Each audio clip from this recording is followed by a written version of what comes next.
Today's social media segment is brought to you by Terrebonne General Health System. Your health is our legacy. Rouse's, you're either local or you're not. Buick, the craft of modern luxury. St. Martin and Bork, know your rights.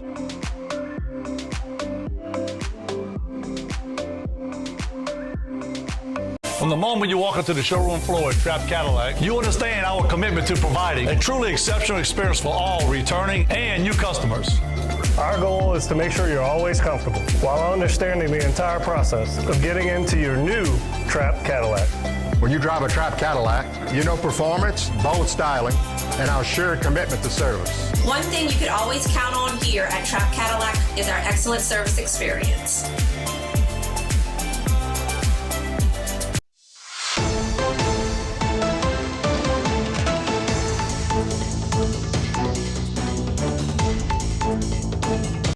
All right, and welcome back to Bayou Time. I'm Martin Falls. Very pleased to have with us two senators right here from the area, and we appreciate them being here. Once again, we have Senator Mike Fazey, there you see him, in District 20, and Senator Robert Alain, and he's in District 21. Gentlemen, good to see y'all. Thank you. Good to see you, Mark. Thanks for having us. All right, a lot happened. We're going to talk today a little bit about state, a lot about state, and a lot about federal, because I know y'all are tapped in pretty good. And Senator Fazey, you're a delegate. Yes, this year. yeah, I'll be a Trump delegate to the convention. All right, so we can definitely talk about that in a little while, you know. All right, so first of all, a lot of things, we saw a lot of things coming our way, you know, with the sessions and all. And I guess, Mike, I'll start with you. What was it like out there? What was the feeling in Baton Rouge from your predecessor to here? How was it different? In your own words, tell the audience. Well, the difference is that we can pass bills now. We know we're going to get signed. That's the biggest and most important thing. And one of the bills that I put forth, a lot of people say, well, you don't really need it because it's in the Constitution. But like you said, even what is going on around the country is if it's in the Constitution, they say, well, you may need to interpret it different because it's not in law. It maybe not be what you're saying. Mm-hmm. So basically, I put a bill forward that said you must be a United States citizen in order to register to vote in the state of Louisiana. Mm-hmm. And how quick did that move? It took some time, unbelievably. Yeah. Many arguments that we shouldn't have that law, but we got it through, and I wouldn't have never chanced that law or that bill last with the previous governor, whereas I know, you know, our governor here is going to take care of that and sign it right away. Can you believe we're talking about things like this? I mean, I'm not picking on Democrats or Republicans, but years ago when my grandparents were still alive and most people were Democrats way back when, that wasn't even a thought process. You had to be legal. You had to be a citizen. Yes. You know, but. Well, so now it'll be in law. And actually, I got to be at the Capitol tomorrow because Jeff wants to do, our governor, Landry, wants to sign it as a public sign and sign it into law. Wow. And, incredible. That way we could put a statement across the country because many of the states are talking about letting anybody vote. Mm-hmm. All right. I want to turn to Senator Robert Alain. And, just what was it like? Tell me your thoughts. You know, look, we got in there in January. This is our third session. You know, a lot of people say, well, you know, you got elected and we haven't seen you. Well, we've been in Baton Rouge since January. You haven't come home. I haven't come home. But look, great support staff that helps take care of me, my family. I have a lot of people to thank for the ability to go up there. I think this is my first term, but, you know, the Senator Fazey and I talked about this. It's a different wind, a different feeling in Baton Rouge of things are getting done. People are, I've heard, hopeful for the first time. You know, that this Governor Landry's come in and really kicked the door down with reform. And we love that. That's what a lot of us younger politicians and people who ran for office for the first time ran on, change. We want change now. So I think that's what we're seeing. And like Senator Fazey said, it's good to know that you can get a bill all the way through the process and it's going to get signed. Is it safe to say that the pace has picked up quite a bit in Baton Rouge? Because I've been knowing Jeff Landry, just following his career and having him on the news desk here from way back. Rolling stones gather no moss. I guess that would be the best way. Brother Anthony used to tell us that at Vanderbilt. Does he ever get tired? He's like the Energizer Bunny, isn't he? Well, I have to agree with that because he had a set quota of what he wanted done, and I mean almost everything he wanted done came through the Senate and the House, so made a bunch of things that hopefully, I feel that the people are respect of what we did. Some of the things on insurance, it was a little change that we're not used to, but that's the only way to get insurance rates down. Mm-hmm. And we'll talk about insurance too, but Senator Allen is dealing with the governor. Is he a tough negotiator? I wouldn't say a tough negotiator. I would say he's got his head on straight and he's got a mission that he wants to get done. And he's brought us into the fold and said, look, we need change. We're last. And, this is the first time I've been in government, but, the media in Baton Rouge was saying government's moving too fast. I've never heard that. Mm-hmm. And I think that's a good thing to hear, is that we are moving fast. Government can be efficient. And I think we've got some great leadership at the top. Yeah, what they should have been saying is the government's finally keeping up with what they should be doing. I mean, we expect the government to move at a good clip. Let's talk about some of the local projects. What were y'all able and successfully able to create for the local districts here? I guess for a lot of the things that we put in, that we got money, whether it would be in P1 where you get money now, and P5. One of the things I pushed hard on was the levee. The levee board's been wanting a new building, and we'd got the property, I think, last year or the year before, and we got a little money put in for that because Wildlife and Fisheries is going to move into it with them and be like an EOC for going down there by past the air base a little ways. And then the Brady Road Bridge, we finally, me and Robert worked hard on getting money for the Brady Road Bridge, and I think that's most important. So we don't have to end up putting that barge in place. It was purchased in case the bridge goes out. You mean we won't be hearing about Brady Road Bridge for a long time now? Well, we got to get it started.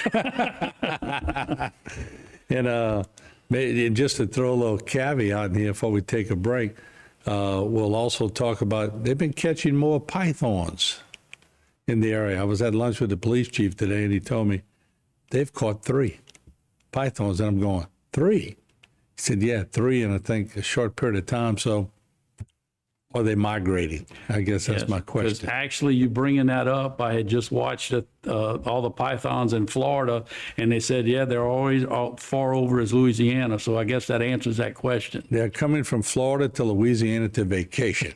All right, let's take a break. We'll be back with our 2 senators right after this. Don't go away.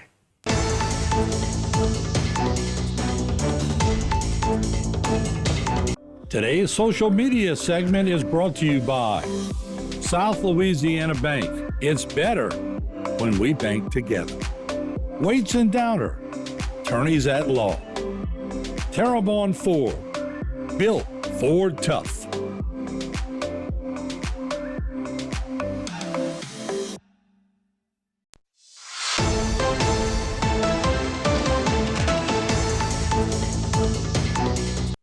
All right, we are back with Senators Fazy and Allen, and let's talk about the Constitutional Convention.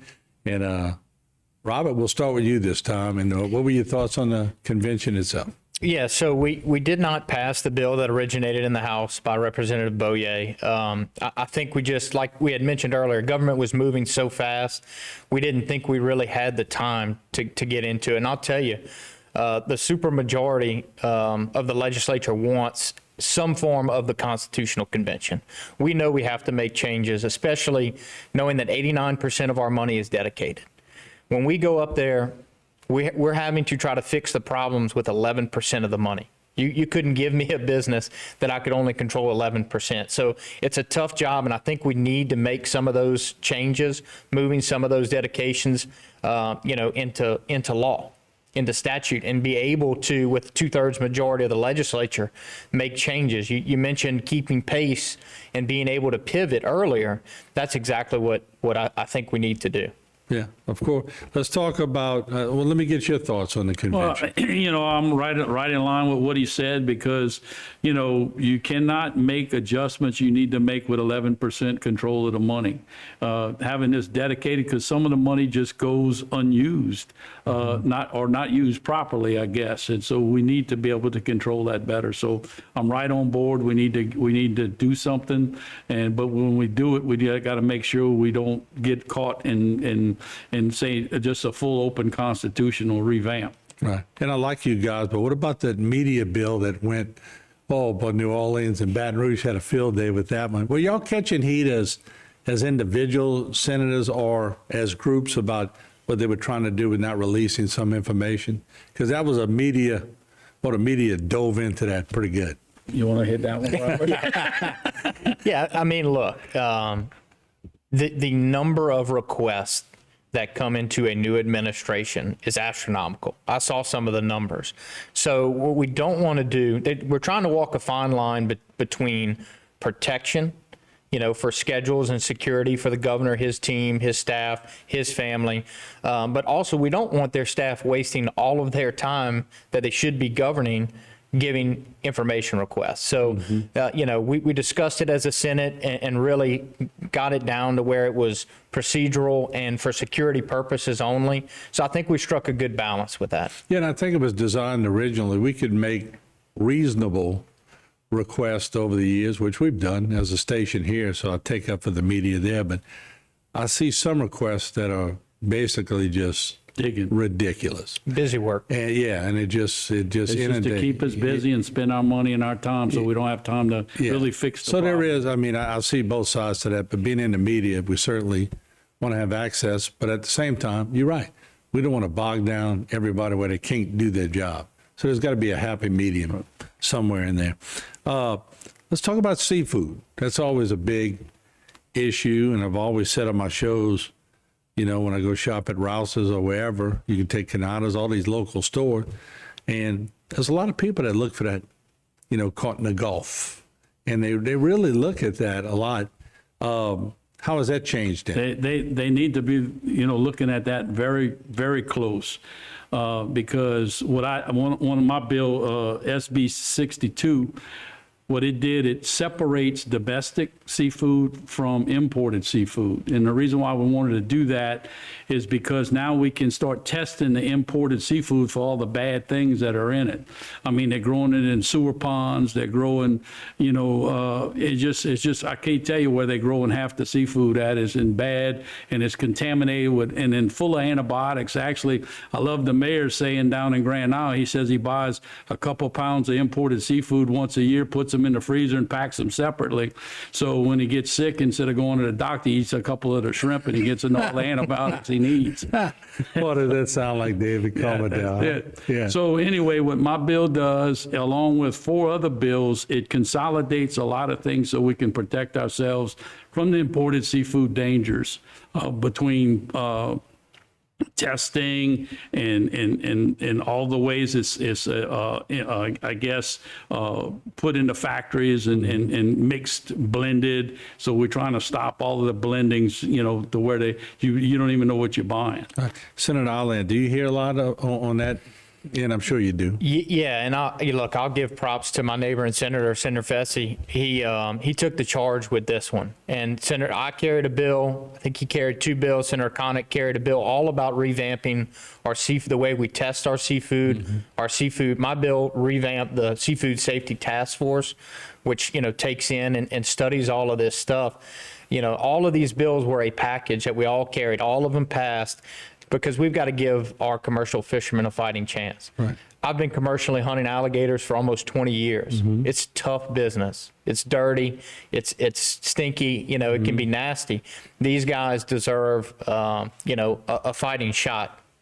Well, I'm going to take a little more time, Jay, on this segment, because when you brought up alligators, we talked about pythons. Alligators are all over the place. It must be is it a good situation for the hunters, or do they need to hunt them more? What was the bill you were trying to get through? So I had a bill that revamped how we structured our tags to give more tags to the hunters. We have a population problem. In the 70s, we almost lost the American alligator here, but it was such a good comeback program. It is way overpopulated now. I took an 3-foot alligator out of my flower bed at my office 2 days ago. You ride up and down the bayous, you see them dead on the side of the road. Talking with Wildlife Fisheries, I pulled my bill. I got all of the stakeholders, the Wildlife Fisheries Commission, Wildlife and Fisheries, the Alligator Advisory Board, everybody who deals with alligators.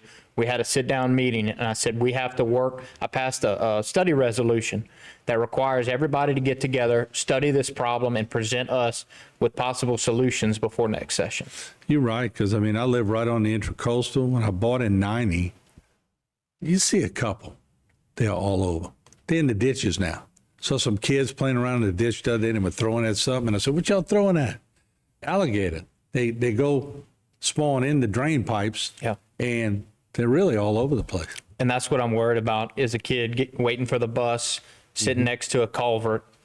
We've got to do something before we have an accident. All right, let's take a short break. We'll come right back. Final segment with our two senators. Don't go away.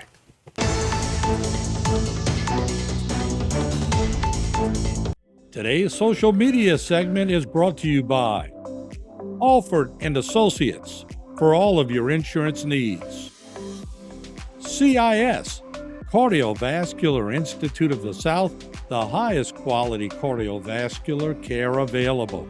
Barker Honda, the Barker family tradition of quality.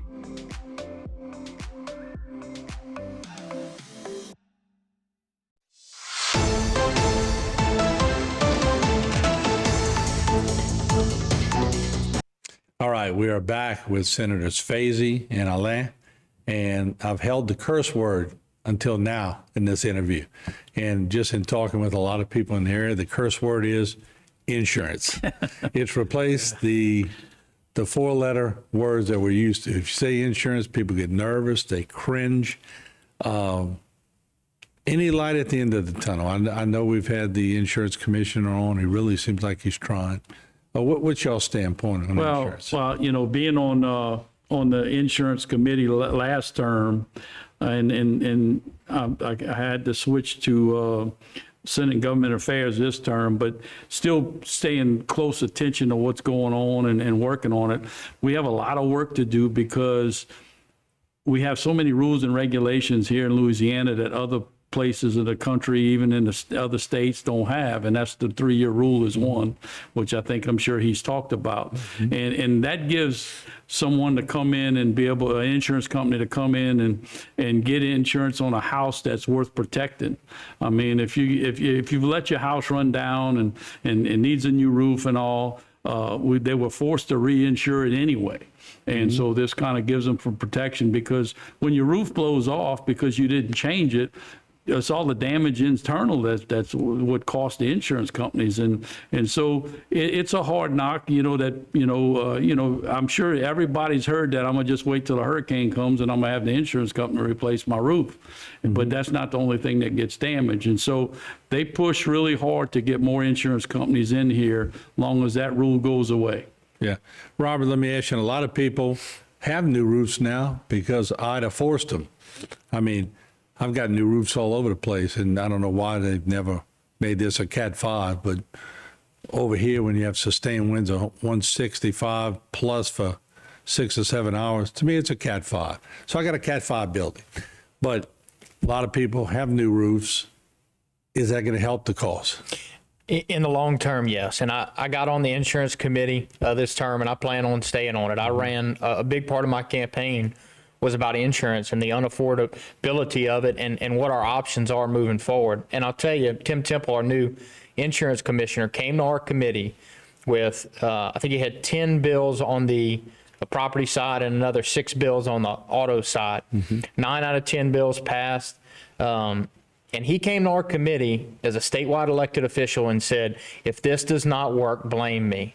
And it really left an impression on me that this man signed up for this job at the worst possible time to have this job in this state. And he's saying, put it on my shoulders. Trust me. He went with the insurance committee. We went and meet with these insurance companies that no longer write here and said, where are we outliers? What can we do to get you back writing? Because the only thing that's going to lower rates is competition. So to answer your question, I think there is light at the end of the tunnel. It's not going to happen this year, but it's going to take some time to work the legislation through and see the effects of it. But I have hope. Does it scare you all, especially you, Robert? You're on the insurance committee now, and Senator, you were, Senator Fazy, but that the tornadoes we've seen this year, it's incredible. Now, don't get me wrong, we saw those in the 70s too. So a lot of people are coming to me all the time and say, global warming. I'm going, maybe it's cyclic. Maybe you need to look back at the 70s and find out we had quite a few too, but does that alarm you? Look, we're always going to have storms. It doesn't alarm me because Florida, Mississippi, Alabama, and Texas have storms. They have tornadoes. They have hurricanes. Their insurance rates are not near as bad as ours. So I have hope that even with the natural disasters that have happened and the ones that are to come, hopefully never, we'll get through it. We're a resilient state, and we'll get through it. Keep our fingers crossed. And what I got to say about it is that now we're building all our buildings and homes stronger. So if you look at the camps that survived on Grand Isle versus the ones that had been there for a long time, I mean, that proves a point. The new camps on Cocodrie, I mean, damage was minimal. So I think as we improve our technology on how we construct things is also that the insurance companies will recognize that and see that there is sustainable buildings that are built for hurricanes. But I can't figure we're going to wrap it up here. I put a strap on every board, not just every other. I put a strap on every one. I'm going, they don't cost that much. Just put a strap on everyone and just batten the hatches. I appreciate what y'all are doing, and doors always open. Come chit chat with us, and thank y'all so much. Robert, tell your dad hello. I will do it. All right, thank you. Thank you, Once Mark. again, Thank you. Senators Fazy and Alain. We'll have them on a lot more here on Bayou Time. Don't go away.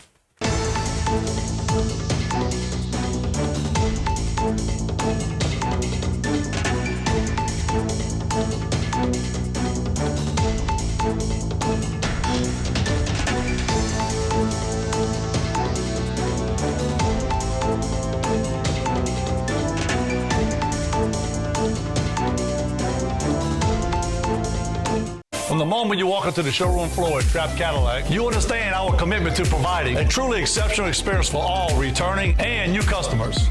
Our goal is to make sure you're always comfortable while understanding the entire process of getting into your new Trapp Cadillac. When you drive a Trapp Cadillac, you know performance, bold styling, and our assured commitment to service. One thing you could always count on here at Trapp Cadillac is our excellent service experience.